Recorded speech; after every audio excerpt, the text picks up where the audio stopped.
और चलिए अब आपको सीधी तस्वीरें बताते हैं। सीएम शिवराज सिंह चौहान और बीजेपी प्रदेश अध्यक्ष वी डी शर्मा कार्यक्रम में मौजूद हैं। केवल मैं इतना जरूर कहूंगा कि इस देश के अंदर माननीय प्रधानमंत्री जी ने इन 8 वर्षों में भारतीय जनता पार्टी की सरकार ने चाहे केंद्र के अंदर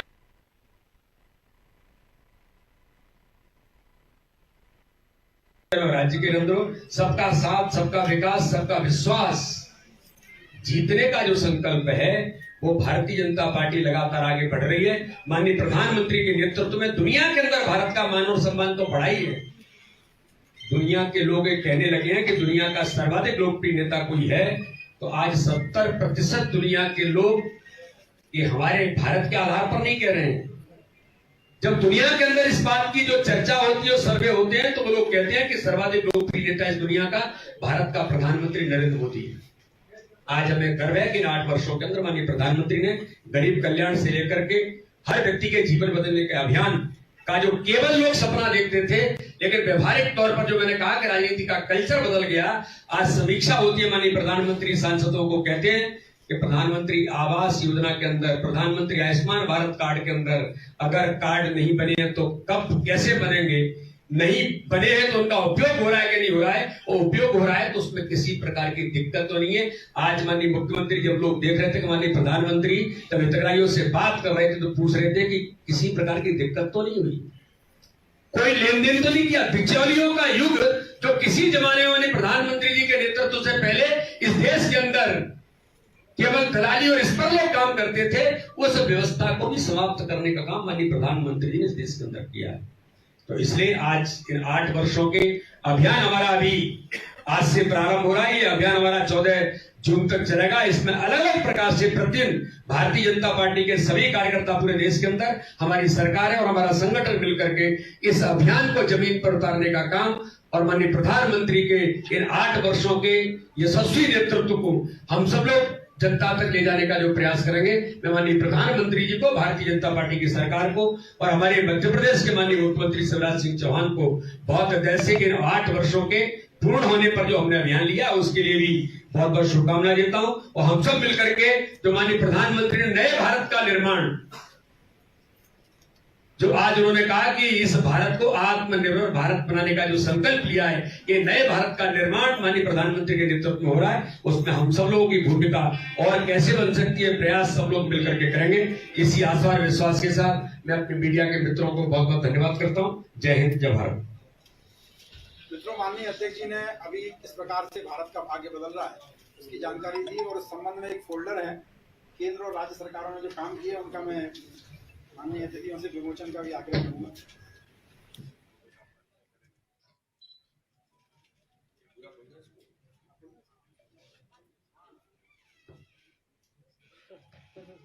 जानकारी पहुंच जाएगी।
और शक्तिशाली एक नए भारत का निर्माण प्रधानमंत्री जी के नेतृत्व में हो रहा है। वो न्यू इंडिया के शिल्पकार है। अगर मैं ये कहूं तो अतिशयोक्ति नहीं होगी कि वे भारत के लिए भगवान का वरदान है। एक व्यक्ति इतना काम कर सकते हैं, सहजी कल्पना नहीं होती। उन्हें महात्मा गांधी की तरह आम जन को मुद्दों से जोड़ा है। जैसे महात्मा गांधी जी ने आजादी की लड़ाई को आम जनता का आंदोलन बना दिया था। महात्मा गांधी जी के पहले आम जनता का आंदोलन नहीं था, कुछ लोग करते थे, लेकिन सविनय अवज्ञा आंदोलन, असहयोग आंदोलन, सत्याग्रह, दांडी यात्रा, महात्मा जी ने जनता को जोड़ दिया था। आप स्वच्छ भारत अभियान देखिए, मोदी जी ने, चाहे स्वच्छ भारत अभियान हो, चाहे बेटी बचाओ बेटी पढ़ाओ हो, चाहे पर्यावरण का मामला हो, सिंगल यूज प्लास्टिक हो, एक नहीं अनेकों ऐसे अभियान चलाए जो केवल सरकार ने नहीं चलाए, जनता अभियान से जुड़ गई। और उसी का परिणाम है कि स्वच्छता के मामले में हम इतने आगे आज निकल गए। हम मध्य प्रदेश भी पीछे नहीं। यूपीएससी की परीक्षा में आजकल प्रश्न पूछे जाते हैं कि इंदौर और भोपाल इतने क्लीन और ग्रीन कैसे। आम जन को जोड़ दिया प्रधानमंत्री। उन्होंने नेताजी सुभाष चंद्र बोस की तरह, नेताजी ने कहा था तुम मुझे खून दो मैं तुम्हें आजादी दूंगा। प्रखर राष्ट्रभक्ति, प्रखर राष्ट्रवाद, देश की सीमाओं को सुरक्षित करते हुए अगर किसी ने संबंध ठीक करने बनाने की कोशिश भी की, लेकिन अगर किसी ने पुलवामा किया तो सीमाओं में घुस के पाकिस्तान के सर्जिकल स्ट्राइक और एयर स्ट्राइक भी की, बर्मा में भी घुस के की। चीन ने अगर डोकलाम में गड़बड़ की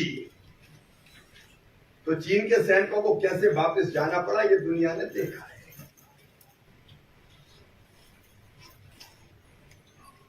आज भारत की सीमाएं सुरक्षित है और सरदार वल्लभ भाई पटेल की तरह जैसे उन्होंने देशी रियासतों को इकट्ठा करके भारत को एकात्म किया था। प्रधानमंत्री जी ने रन फॉर यूनिटी स्टैच्यू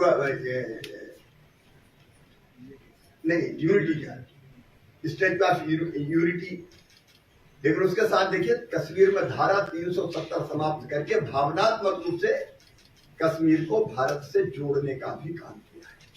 और केवल इतने ही नहीं, नॉर्थ ईस्ट कोई प्रधानमंत्री जाता नहीं था। 1 सीट है 2 सीट है कौन सा में गवाए। प्रधानमंत्री न केवल बार बार नॉर्थ ईस्ट गए, अलग अलग मंत्रियों को भेजा और वहां विकास की ऐसी गंगा और जन कल्याण की ऐसी गंगा बहाई कि आज अलगाववाद और आतंकवाद निर्मूल हो गया नॉर्थ ईस्ट से। तो जो एकात्मता है भारत की उसको मजबूत करने का काम किया। आज विश्व पटल पर भारत की जो स्थिति है, कहते हुए गर्व होता है, कोई अनदेखा नहीं कर सकता, ये बात तो सही है। लेकिन आप संतुलन देखिए, पहले प्रधानमंत्री जी अगर दौरा करते थे दुनिया के देशों में तो कुछ हमारे विरोधी व्यंग करते थे कि वो तो भारत यात्रा पे आए। वसुधैव कुटुंबकम के संदेश को देते हुए पूरी दुनिया भारत से जोड़ दी। और आज हालत यह है कि रूस हमको रूबल में कच्चा तेल दे रहा, रूबल में, डॉलर में नहीं, रूबल में। और अमेरिका हमारी दोस्ती की दुहाई दे रहा है। यूक्रेन से अगर हमारे बच्चे निकालना हो तो भारत का तिरंगा झंडा आते ही यूक्रेन की हो चाहे रशिया की हो, सेनाएं अलग हो जाती और रास्ता देती है। और आज भारत अगर दुनिया के किसी देश में जाता है तो मांगने नहीं जाता, देने जाता है। दुनिया के कई देशों को टीका दिया, वैक्सीन दी। आज अद्भुत स्थिति है भारत की दुनिया में। मैंने वो दौर भी देखा 2014 के पहले का। मैं मुख्यमंत्री के नाते तब भी विदेश जाता था, तब भारत के भ्रष्टाचार की चर्चा होती थी, मान सम्मान का नाम नहीं था। लेकिन आज चर्चा होती है स्वाभिमानी भारत की। राजनीति का एजेंडा आप देख लीजिए बदल गया है। परिवारवाद, अब कांग्रेस को कहना पड़ रहा है कि एक ही टिकट देंगे एक परिवार में, एक ही टिकट देंगे एक परिवार में। ये चमत्कार कौन कर सकता है? भारतीय राजनीति के एजेंडे को विकास और सुशासन से जोड़ा है तो प्रधानमंत्री श्रीमान नरेंद्र मोदी जी ने जोड़ा है। मैं बात के विस्तार में नहीं जाऊंगा। डबल इंजन की सरकार ने मध्य प्रदेश में, मैं केवल 2-3 मिनट में बताना चाहूंगा। हमने ग्रामीण आवास के क्षेत्र में 24 लाख मकान बना के पूरे कर दिए। 6 लाख मकान पे काम चल रहा है। पहले जो सूची थी 30 लाख की थी, 30 लाख दिसंबर तक बना के हम कंप्लीट कर देंगे। जो शहरी आवास है 5,05,000 लोगों को घर मिल चुका है। बाकी में अभी निर्माण का काम जारी है। अकेले मध्य प्रदेश में प्रधानमंत्री किसान सम्मान निधि में 83,78,000 किसानों के खाते में 13,400 करोड़ रुपया जा चुके हैं। उज्ज्वला, प्रधानमंत्री उज्ज्वला रसोई गैस योजना के अंतर्गत 89,84,000 बहनों को गैस कनेक्शन मिल चुके हैं। प्रधानमंत्री मातृ वंदना योजना, जिसमें मध्य प्रदेश प्रथम है, 28,99,000 गर्भवती बहनों को 1,261 करोड़ रुपए की राशि मिली है। स्वच्छ भारत अभियान, अमृत मिशन, ये आंकड़े हम जारी कर देंगे, क्योंकि एक एक आंकड़ा डबल इंजन की सरकार ने जो किया है केंद्र के साथ राज्य ने मिलकर, वो सचमुच में चमत्कार से कम नहीं है। मैं बहुत विस्तार में ये आंकड़े हम लोग जारी करेंगे। मध्य प्रदेश में जो किया है, प्रधानमंत्री जी के नेतृत्व में एक नया भारत बनाने का जो अभियान चल रहा है, लोगों का सशक्तिकरण, करप्शन का खात्मा, आतंकवाद की विदाई और लोगों के मन में यह आत्मविश्वास, मैं भी आगे बढ़ रहा हूं और मेरा देश आगे बढ़ रहा है। इस यशस्वी कार्यकाल के लिए 8 वर्षों के लिए हम प्रधानमंत्री श्रीमान नरेंद्र मोदी जी का अभिनंदन करते हैं, बधाइयां देते हैं और संकल्प यही है कि उनके नेतृत्व में डबल इंजन की सरकार मध्य प्रदेश को भी बदलते हुए तेजी से चले। अटल एक्सप्रेस वे बन रहा है ग्वालियर चंबल संभाग में, नर्मदा एक्सप्रेस वे की तैयारी जारी है, सिंचाई की योजना पर काम चल रहा है। लेकिन बुंदेलखंड में 44,000 करोड़ रुपए से ज्यादा की लागत की 20 लाख एकड़ से जमीन में सिंचाई के लिए और 49 लाख घरों में पीने के पानी की योजना की स्वीकृति हुई। कितने काम गिना है। ये अद्भुत समय है भारत के विकास का और जनता के जीवन स्तर ऊपर उठाने का, गरीबों के कल्याण का, ये सुशासन के,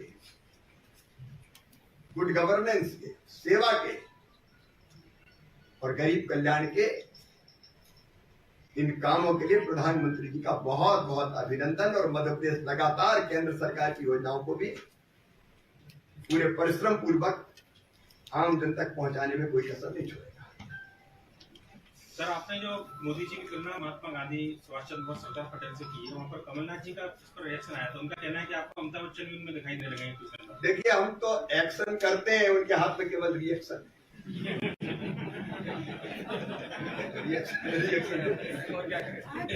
आज 2 महिलाओं ने नॉमिनेशन फाइल किया Rajya Sabha, one from the OBC community और दूसरा फ्रॉम द दलित कम्युनिटी। हमें महिलाओं से कुछ वो नहीं है। मैं ये बोलना चाह रही हूँ कि बहुत सारे टॉप लीडर्स आपके पार्टी के हैं जो एक्सपेक्ट कर रहे थे कि एक राज्यसभा सीट मिले। आज जो नॉमिनेशन हुआ है, इसमें पार्टी का संदेश क्या है? देखिए, ये भारतीय जनता पार्टी है। सुमित्रा वाल्मीकि जी सपने में नहीं सोचा था कि कभी टिकट मिलेगा राज्यसभा का। मांगने की तो बात ही अलग है। उनका नॉमिनेशन फॉर्म भरना बहुत सरल इसलिए था कि उनके पास कुछ है ही नहीं। मैंने कल रात को कलेक्टर को कहा कि जरा देखो और उनको भेजना जरा ठीक से पहुंच जाए, तो सवेरे मुझे पता चला कि फॉर्म में भरने लायक कुछ है ही नहीं, क्योंकि कुछ है ही नहीं उनके पास।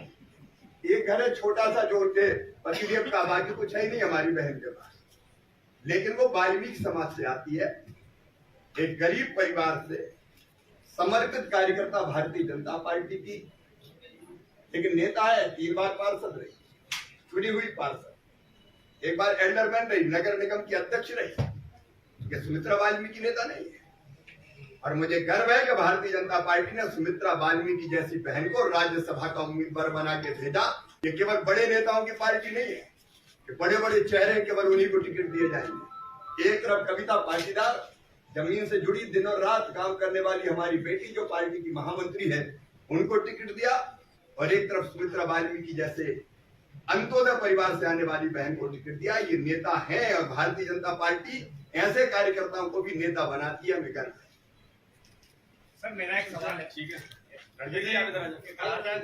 कहा जा रहा है कि भ्रष्टाचार पे रोक लगी है, जैसे भ्रष्टाचार पे रोक लगी है, लेकिन अभी जहां भी छापा डलता है, चाहे वो पटवारी हो, चाहे वो पंचायत सचिव हो, करोड़ों की संपत्तियां मध्य प्रदेश में निकल रही है। मेरे प्रिय मित्रों, एक ने अनेकों योजनाएं ऐसी जिनका पैसा सीधे खाते में जाता है, और अगर कहीं गड़बड़ होती तो हमारी तो दम है कि छापा भी पड़वाते हैं और बुलडोजर भी चलवाते हैं। भारतीय जनता पार्टी। बहुत बहुत धन्यवाद। सभी मित्र थोड़े रुके नहीं है, एक महत्वपूर्ण ज्वाइनिंग है अभी माननीय मुख्यमंत्री जी और माननीय अध्यक्ष जी के सामने। मैं रणवीर जी से आग्रह करूंगा इसका संचालन कराएगी कार्रवाई। सम्मानित पत्रकार साथियों, आज सीधी और सिंगरौली जिले की विधानसभा सभावन के पूर्व विधायक श्री विश्वामित्र पाठक जी पिछले विधानसभा चुनाव के समय कुछ कारणवश अपने परिवार को छोड़ गए थे। आज वो फिर भारतीय जनता पार्टी के परिवार में अपने बेटा जो उनका जिला पंचायत के हमारे वो अध्यक्ष हैं, उनके साथ पीछे भैया 4 सदस्य 40 पूर्व सरपंच 24